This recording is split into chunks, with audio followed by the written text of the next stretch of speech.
الشيطان الرجيم.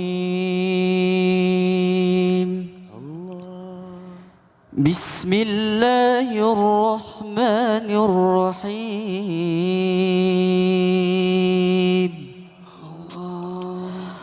وألف بين قلوبهم لو أنفقت ما في الأرض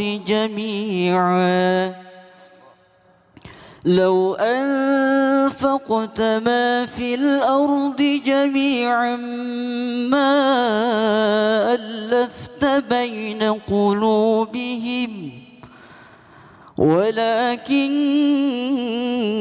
الله ألف بينهم إنه عزيز حكيم.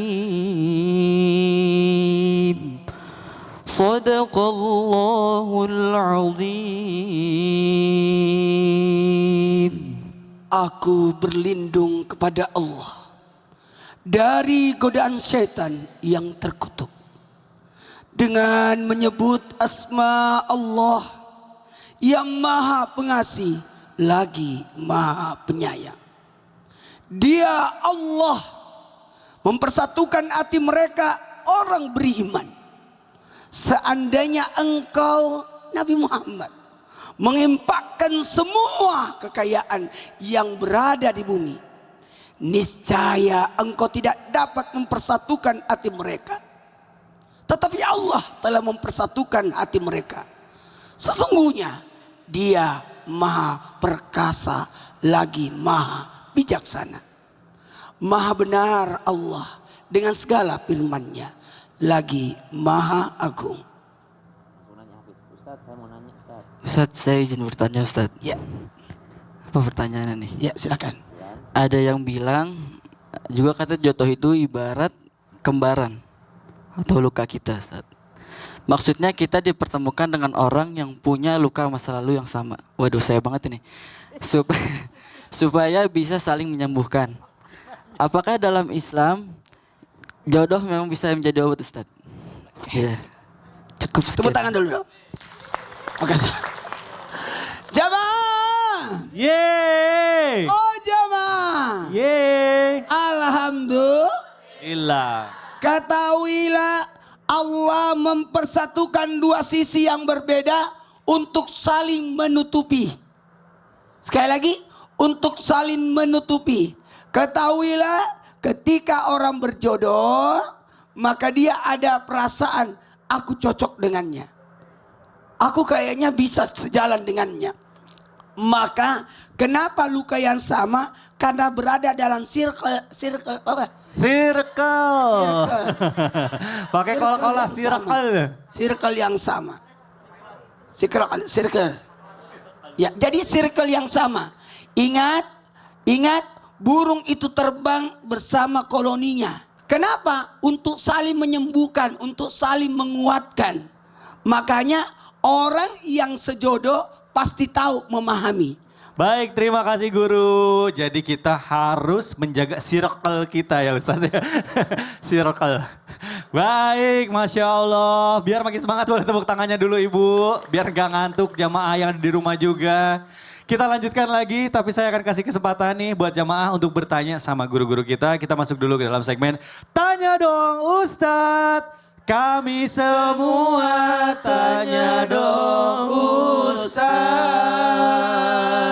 Ibu boleh yang mau bertanya boleh angkatannya yang tinggi Ibu. Tadi saya udah dapat Ibu ini semangat sekali.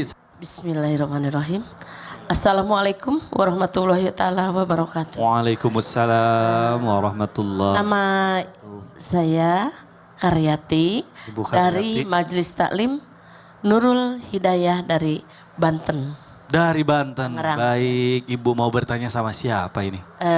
Pak Ustadz Afif. Ustadz Afif, baik. Enggak, silakan. Pak Ustadz, Ibu mau tanya. Ada orang yang sampai wafat tidak mendapatkan jodoh. Apa di akhirat nanti dia akan mendapatkan dengan yang sesuai dengan mereka. Jadi jomblo sampai dia meninggal dunia. Nah, itu dia Ustadz. Udah ada effortnya belum? Kagak ngerti. Usahanya udah Sama belum. frekuensi tadi. Baik. Terima kasih Pak Ustadz. Assalamualaikum warahmatullahi wabarakatuh. Waalaikumsalam warahmatullahi wabarakatuh. Baik, Terima kasih Bu. orang sampai meninggal dunia nggak ada jodohnya, ya memang sudah begitu dari Allah Subhanahu wa Ta'ala. Bukan karena kutukan, karena memang Allah tidak menjodohkan. Ada dua hal di sini. Yang satu, kalau memang dia tidak berjodoh karena dari Allah Subhanahu wa Ta'ala, maka Allah akan menyiapkan jodohnya nanti di akhirat. Lahum azwajum mutahharah, bagi mereka yang telah bersusah payah cari jodoh, kemudian tidak dapat jodoh, bagi dia nanti mendapatkan wanita-wanita, bidadari-bidadari cantik di surga Allah Subhanahu wa Ta'ala. Begitupun dengan wanita belum dapat suami sampai meninggal dunia, nanti di akhirat mendapatkan perhiasan yang terbaik. Karena nanti di akhirat tidak ada bidadari ada, tapi bidadara tidak ada. Nah, perempuan itu diberikan perhiasan mahalika yang terbaik. Hadirin dirahmati Allah, persoalannya, kenapa saya tanya tadi kepada ibu bagaimana effortnya? Artinya apa? Ada orang kagak punya jodoh karena memang tidak ada ikhtiar. Nah, ini yang bahaya.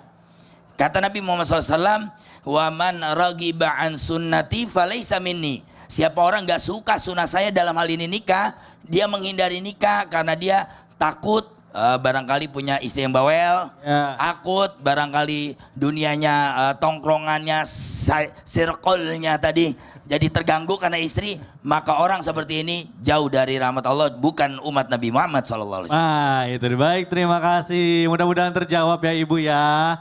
Alhamdulillah tadi kita sudah mendapatkan satu penanya dan juga langsung dijawab.